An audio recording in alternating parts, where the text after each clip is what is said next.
the weekend.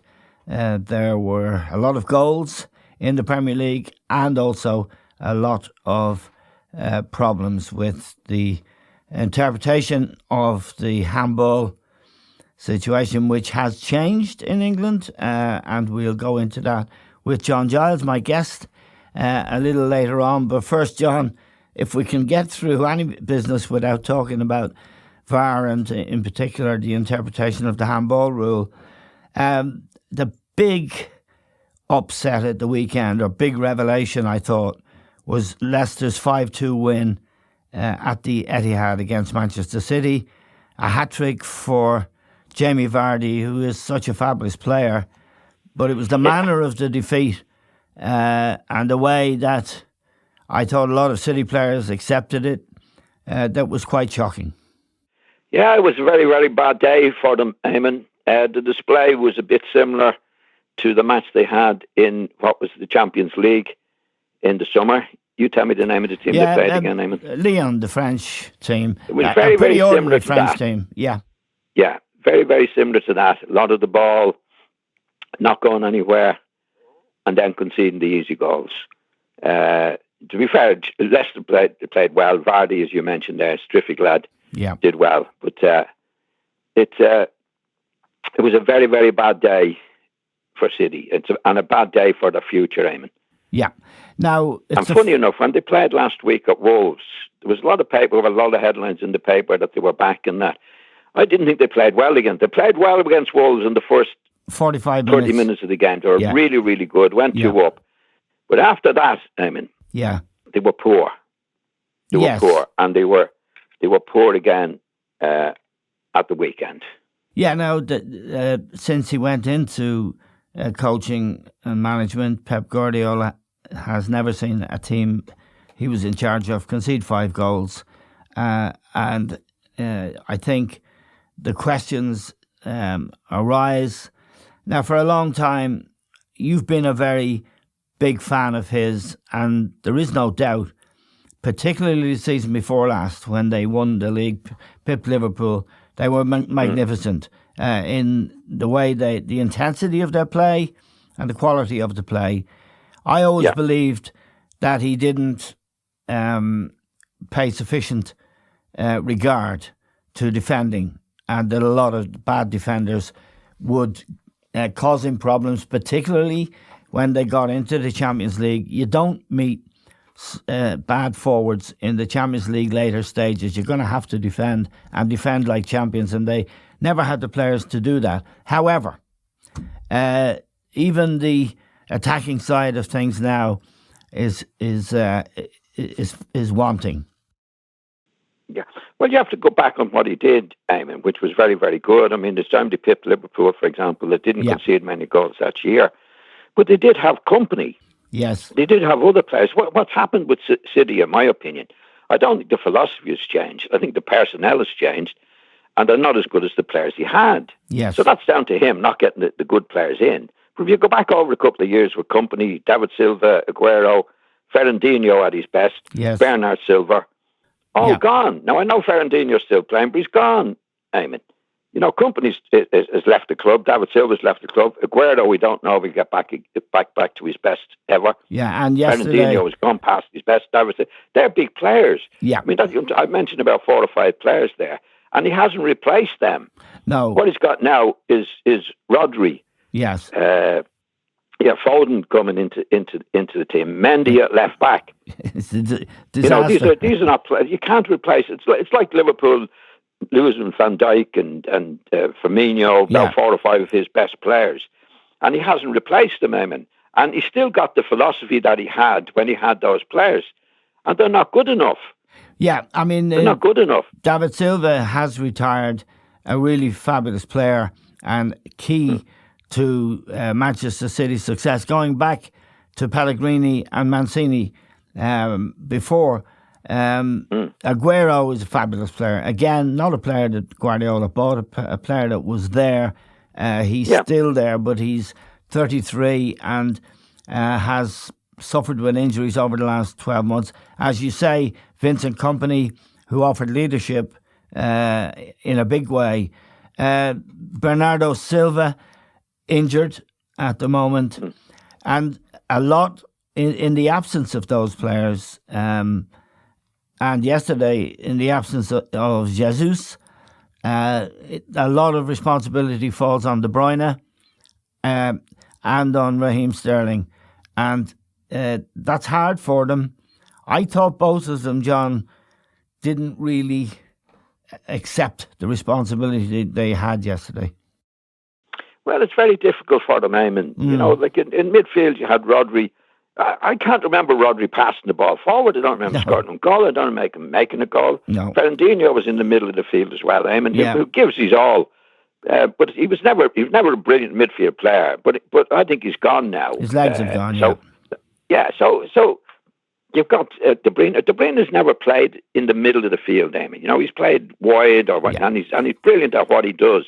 He's not going to dictate the game, but he was dependent in the position that he's in. Yes, he's dependent for the supply. Yeah, he's not getting it. He's not going to get it with Rodri in the middle of the field and Fernandinho in the middle of the field, and then you've got the young lad Foden coming into it as well. Yes, you know he's coming into a team now.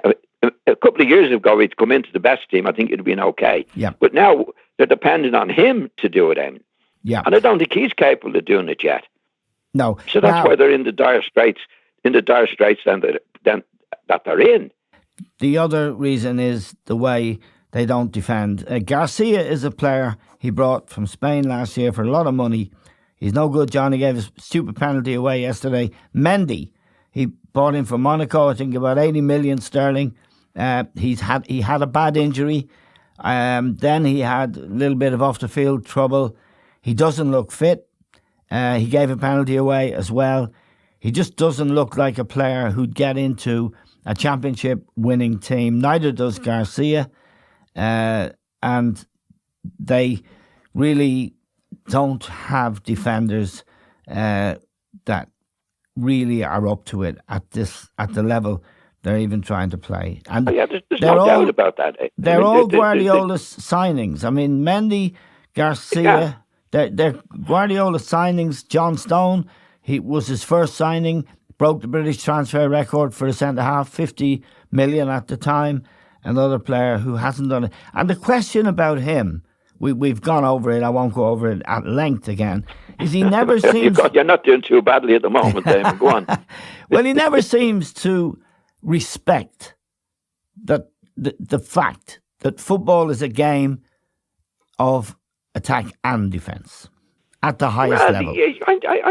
But I mean, if you wait long enough, he had a team that did it and won trophies, and with the race with Liverpool there a couple of years ago, it was absolutely brilliant in what they did, City defensively and attacking wise. But those players have gone.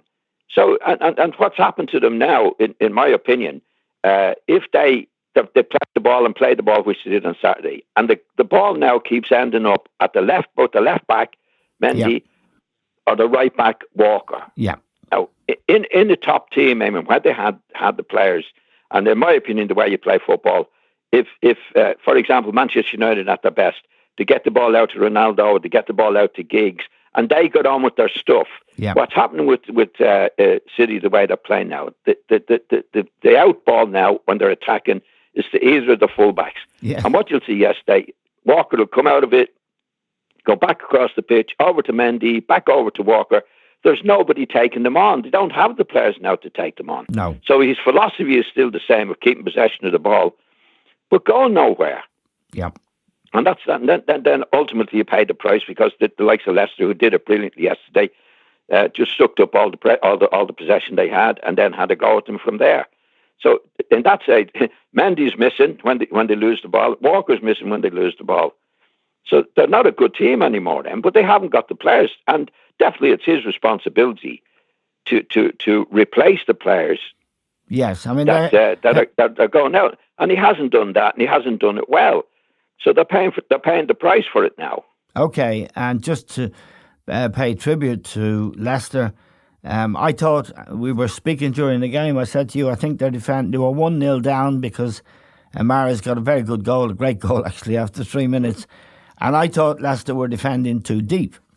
And after the match, Brendan Rodgers explained that. He said, I decided to defend deep to compress the space, and that was the plan. And then we'd hit them on the counter-attack. And he was right.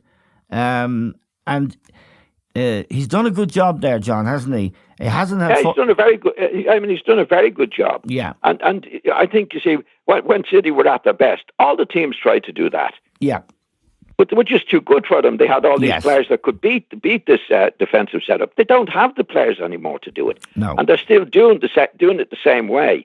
So of course they were very, very good, and they defended well. But if you look at it, even on the first half, apart from the goal, I don't think City created a chance. No. In it. It didn't look like, scoring a goal. And Leicester did their job well. And when they got on the attack, particularly with Vardy, who was usually very, very good anyway, really did a job on them. And deservedly so.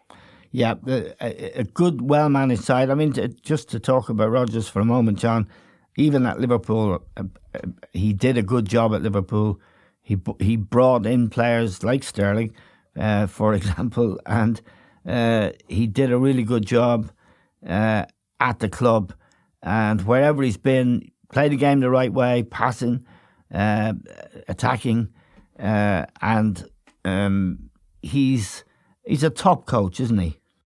He's a good lad, Eamon. Yeah. You know, as you say, he did. I think it was difficult for him at Liverpool. Well, it's always difficult at Liverpool.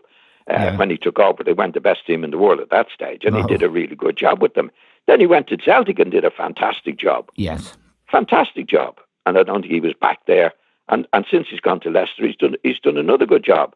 Actually, I think it was at Swansea first before he went to... He was, yeah. You know, like wherever he's been, like he's never blown his own trumpet. I mean, he gets on with the job. He seems a good fella. I think he treats the players well. He gets the best from them in his own way, which seems to be a relatively gentle way compared to some other managers. So, you know, he deserves it, whatever success he gets. I think Liverpool fans might think that he does blow his own trumpet, but we'll leave that for now. Sorry, I'm to think what? That he does blow his own trumpet and is a little bit fond. He's a little bit fond of himself. Yeah, a little bit. Like even yesterday when he was talking afterwards, I think he could have said, "Yeah, we did a really good job on them." But then he went over his tactics and how they won. Yeah, which is fair enough. I mean, that's the way he is. But I think overall, he's quite a good. He's a top class coach, and he's actually rebuilt the Leicester team. They're top of the league now, but they lost players like Mahrez, our friend N'Golo Kanté. Conte, he went, and there's a Harry Maguire. Yeah, there was a rebuilding job to be done there when he took over, and he's done it brilliantly. Now, very well. He has, John. Yeah. Let's go to a game we both watched, and we were talking during it. Brighton, Manchester United, probably the most unlucky team of the weekend. Brighton, I thought they were by far the best team, John. They played really well. They hit the woodwork 3 or 4 times. One player hit the woodwork 3 or 4 times, and they were really unlucky not to get the result. I mean, Trossard, who's a player I'd never even heard of, played very well.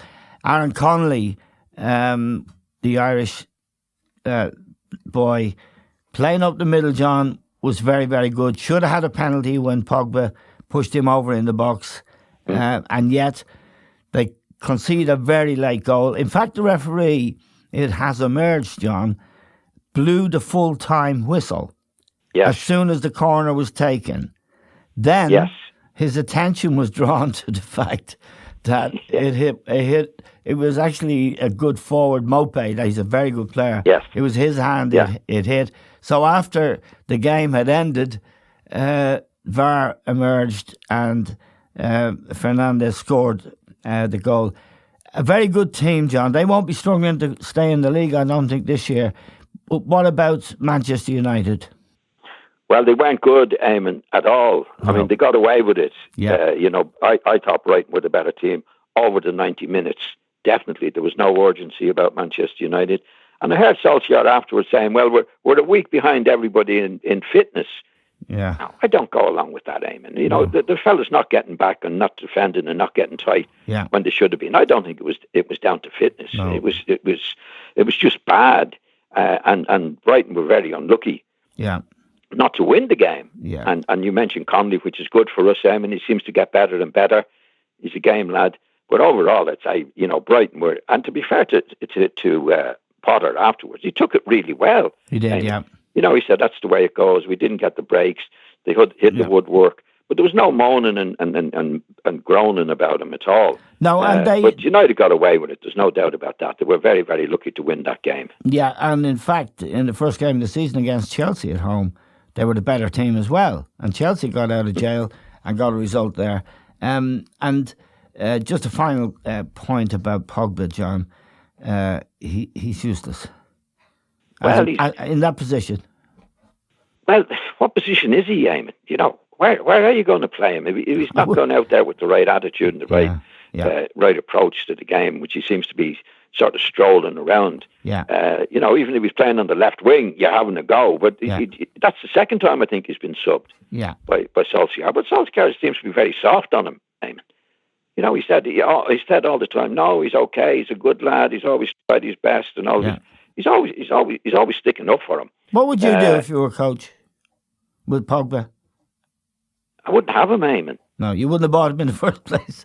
I don't think Solskjaer did buy him in the first place. No way. No way. And since he's been there, you know, he's like even with Mourinho couldn't handle him. No. And Mourinho was quite a strict guy. Maybe he was too strict for him, but he couldn't handle him. I think he just pleases himself if he wants to do something in a match. Like, he's not going to play for the team. And he's a very talented guy, there's no doubt. I don't doubt his talent. His distribution's good. He's scored a few goals. He picks out a great pass. Yeah. But it's, again, on his day, if he's in the mood, all the various things. Can he run? That top players don't do. Can he run? Oh, I think he's quick, Eamon. No, I mean, for 90 minutes. I don't know. I've never seen him do it. He looks fit. He's a big, strong fella. There's no reason why he shouldn't. But let's see him. Let's put it this way: I've never seen him running on the pitch, getting back when they lose the ball, Eamon, and not making it because he's tired. Do you know what I mean? I do. Yeah. Can I? Like, you make the effort. When you played, you're getting back. I'm getting back when I'm tired. You're not going to get there, but you try to get there. I've never seen him out of breath. If someone walked into the Amex Stadium in Brighton before the game, someone who knew nothing about football, and you said to them, by the way, there's €100 million player going to be playing today, and I'll give you, I'll buy you a pint if you can pick him out. He wouldn't be the first player you'd pick out, would he? No, he was subbed again, Eamon. Yeah, I know. He was subbed again. It was, yeah. I mean, I think that's 2 weeks. 2 weeks he's been subbed in succession. Yeah. Well, you know, when would you see Messi subbed or Ronaldo subbed? All these great players. You know, it just doesn't happen because your attitude is your starting point. Yeah. And Pogba's the type of guy, I think, just pleases himself. You know, if he fancies playing on the day, he'd play. Yeah. But I don't think he's any sense of responsibility to his teammates. Just so as to the club. And that's why he drove Mourinho around the bend. To be fair to Mourinho, Mourinho is dealing with really top-class players and wouldn't stand any nonsense from him. Yeah. The only thing is Mourinho wasn't successful doing it, so the club turned to Pogba instead of Mourinho. Now, just so that we acknowledge something very positive in United, and we should, it's Fernandes. And his pass for what ended up being Rashford's outstanding goal, and it really was very, very good. He's a very good player, Fernandes, John. He's not a classic midfield player, but almost everything he does, whether it's passing, finishing, or basically taking responsibility, I like him a lot. Yeah, he's very talented, lad, Eamon. But he needs somebody in the middle of the field that's controlling the game to deliver to him. Yeah. If he doesn't have anybody there doing that, he's not going to get the ball. Well, not getting as much of the ball as he should do. Yeah.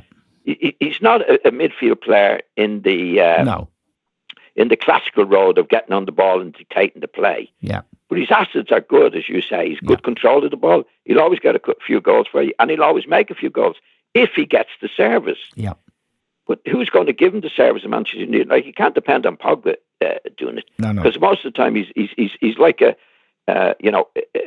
forward playing midfield player. Yes. Who will make goals, score goals, if he gets the ball in the right position. Yeah. But the ball he delivered, as you said, he can pick that ball out, Eamon, like he was deep at that particular time. But basically speaking, you won't see him controlling the game. No. At all as a midfield player. But he's very, very good. He's a goal-scoring midfield player and a goal maker. He's a very, very talented lad, but he needs somebody in the middle of the field getting on the game, dictating it, and contributing it to him when he's in his most dangerous position. Now, and United don't have that at the moment. They don't, John. And I mean, I certainly have oscillated from being pro Solskjaer and respecting the fact that he came in at a bad time. They've beaten City last 2 times they've played. They went on a long run. I think it was 19 games unbeaten. At the end of last season, they got to cup finals, and basically having sympathy for him, but feeling that he doesn't have the authority or the responsibility for signing players. He can't get the board to spend the money that they do need to spend if they want to be really competitive with Liverpool and Manchester City and the other clubs. Where are you now, John, on Solskjaer? Well, pretty much where I started, Eamon. Definitely what Manchester United needed and still need is a young Ferguson. He's not there, but I think he's anything but a young Ferguson. Yeah, I think he's a nice lad. I think he's a good lad. I don't think he's in charge of the situation in the way a manager of Manchester United needs to be in charge of it. Yes, I don't think, like yourself, I don't think he's in charge of bringing the players in or making a decision on that, Eamon. I think he's given the players and say, right, you get on with it, and he gets on with it as best he can. And I think he's nice with the players. He's good with the players. Yeah, but he wouldn't be giving them what Fergie used to give them in any way if he wasn't happy, Eamon. No. And I think it's that, right. It's sort of, I'll pick the team, we get good young players in, and we go out and play. Yeah. I don't think he has an influence on the team, in the club, that you would expect a manager of Manchester United to be. Yeah. And I think that whoever's in charge of it there, the board or the directors and all that, Eamon, that's what they like. They like to be in charge of that. But they don't get the, if it goes badly, they won't be blamed for it. He'll be blamed for it. But that's the way I read him. Anyway, I mean, I'm not in the club. I don't know. You have to be there. But that's the way I read him. I think he's a good lad, but he doesn't have that thing that, well, not many people have what Fergie had. I think Conte would have been the right manager for Manchester United. Absolutely. He certainly is a strong man. One little item of which you probably know is that Solskjaer refused to go into the spot reserved that Alex Ferguson used to use. You know that. He won't park in the spot reserved for that was reserved for Ferguson is reserved for the manager. That's not a great idea, is it? I mean, you want to be driving a roller in there and saying, I'm the man. Yes. I'm the man now. Yeah, I'm the man now. Forget Fergie. Yeah. Fergie who? Well, you want a bit of that, don't you? But they tried that with Van Gaal. They tried that with Van Gaal and with Mourinho. That didn't work either. Yeah. Well, it depends on what you do, Eamon. I think he's just that type of lad. He'd be very respectful of Fergie because he played under him and that's where he went in. The whole thing was to get a staff that was like Fergie's and do what Fergie did, which is, I must be honest now, in my time in football, I never believed you could copy a manager. I've seen it a lot, Eamon, where a lot of players tried to copy Shankly and some of the great players, some of the great managers they played under. I think you can learn from them and learn the good things from them. Yes. Eamon, but you have to do it yourself. Yeah. There's no copy. There's no two Shanklys. There's no two Fergusons. There's no two Don Reeves, all these stamp colours, all these great managers. It's not transferable. I think what you have to do is learn from them and then do it your own way. Yeah, and the skill set that great coaches, great leaders have is non-transferable. It's a combination of many things. Yes. It's the most stupid question asked in football and maybe other sports as well. What did you learn from that great coach you played under? And the answer should be, I do it my way.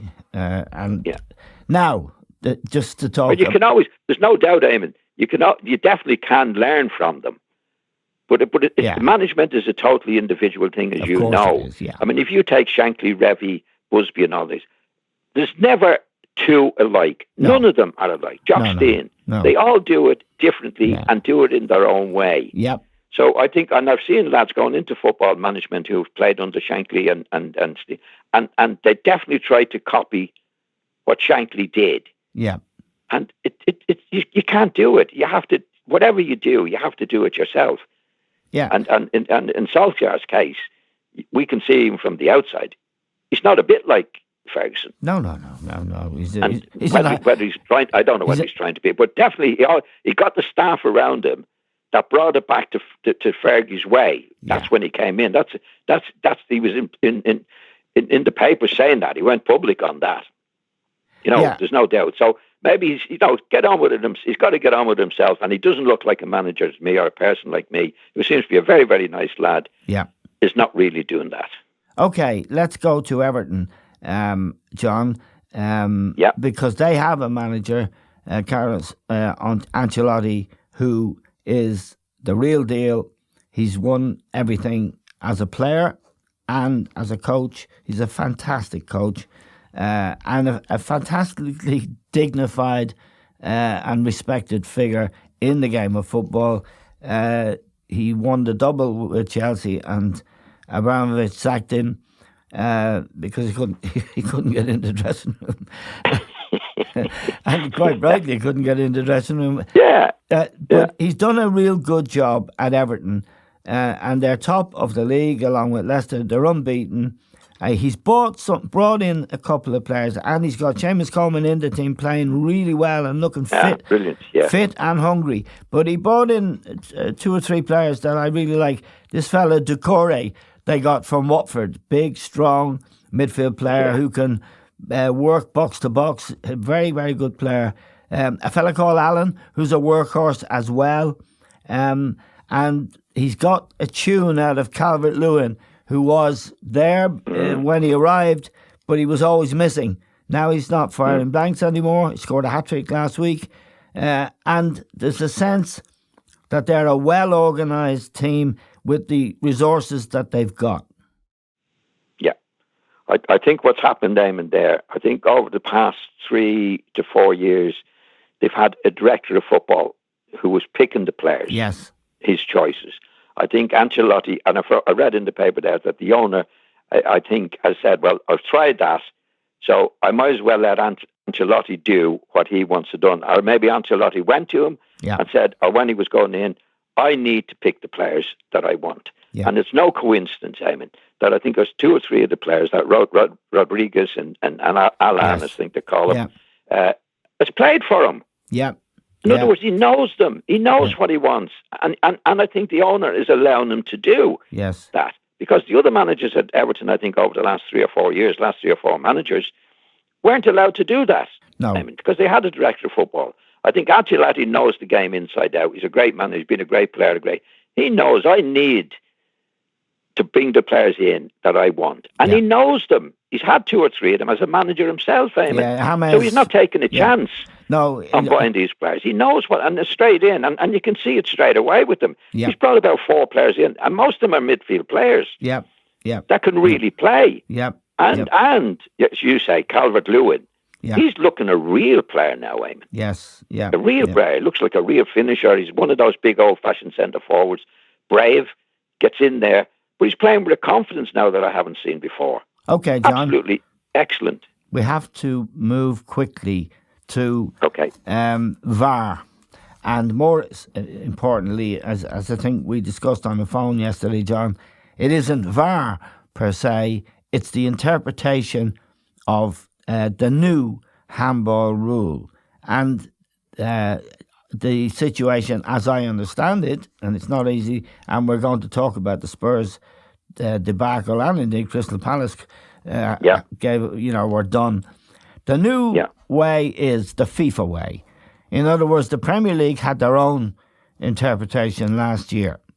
It wasn't great, but they had their own. Now they made a change in the summer, and the change is to bring English football in line with European football and indeed the FIFA, the World Game as well. And what it means is if it's still open to interpretation to some extent, it means if the ball, if your hands are in an unnatural place or outside the silhouette of your, the normal silhouette of your body, then it's a penalty. And it's causing murder. It was, I mean, Steve Bruce, to his eternal credit, benefited from it yesterday when Newcastle got a last-minute equaliser from an absurd decision to award a penalty against Eric Dyer, whose back was to the ball. I know that everyone is despairing, but it really is a serious problem now in terms of the handball and the penalties. It's outrageous, Eamon. I mean, I don't blame the manager for going mad.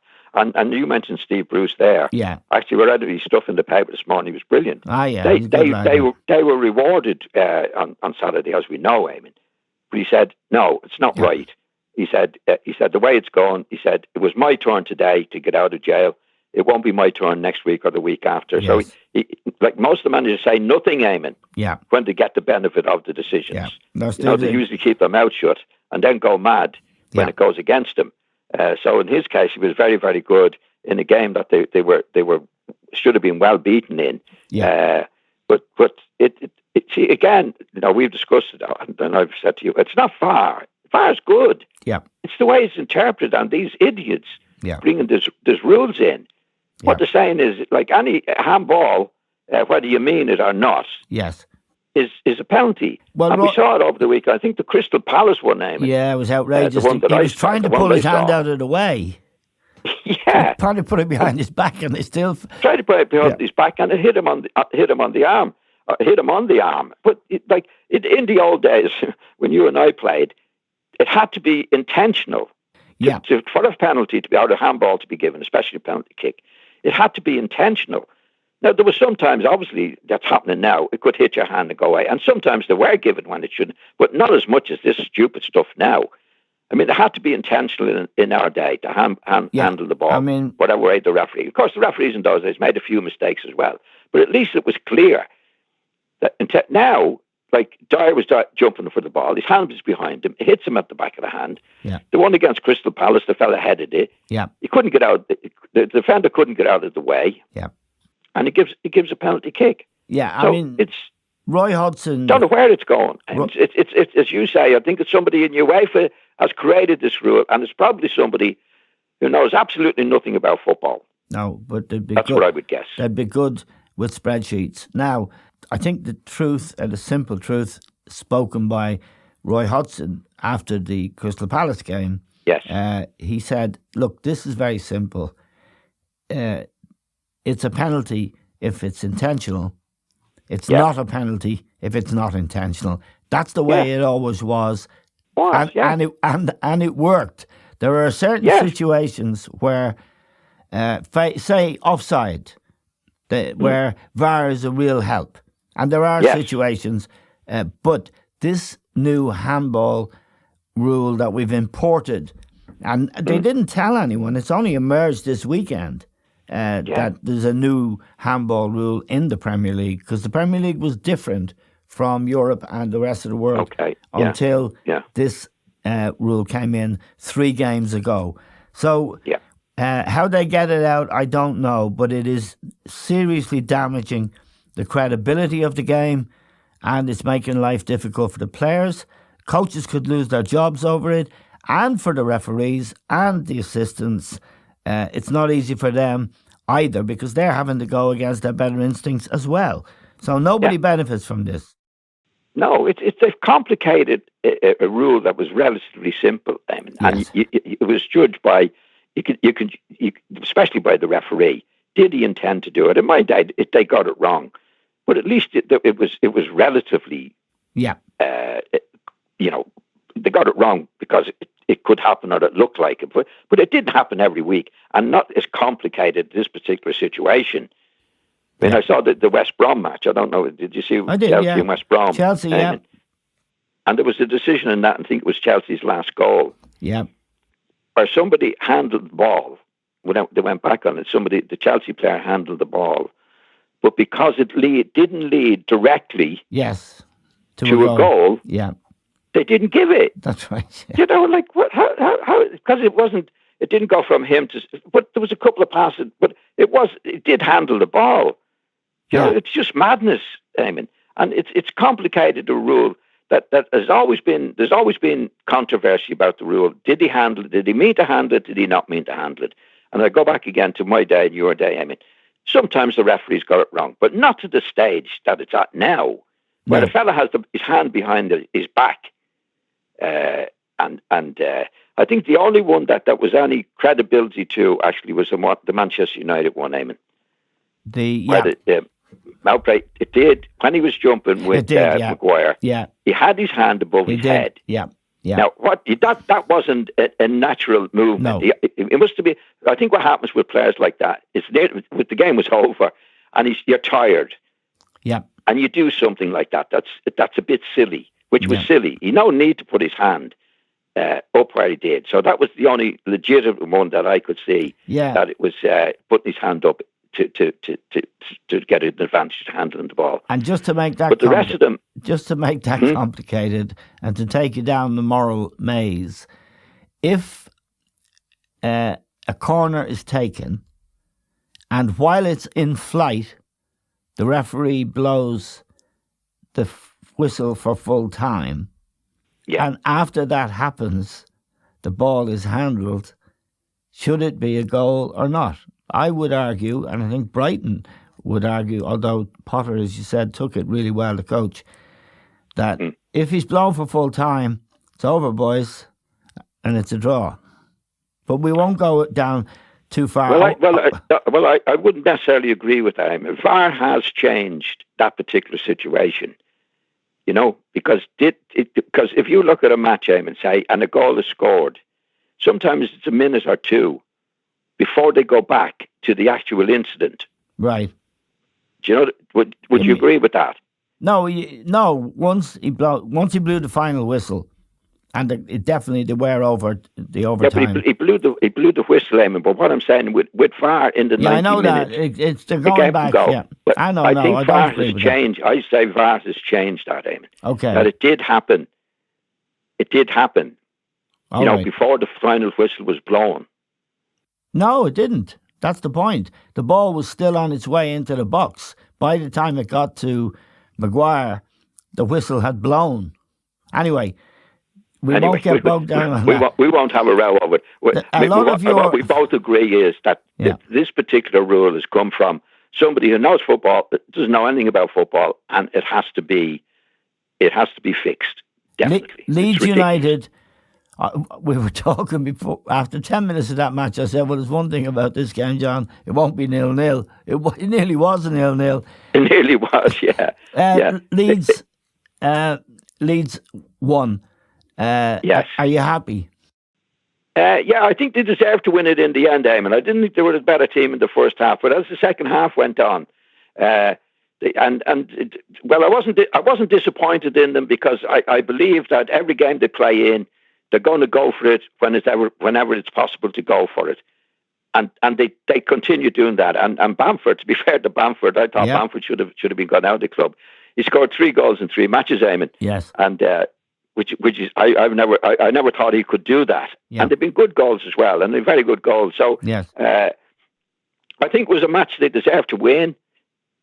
Leeds and Sheffield United are no mugs. They're a pretty good team. Yeah. So I think that's the way they'll be, Eamon. I don't think there'll be many defensive displays from Leeds or the game itself.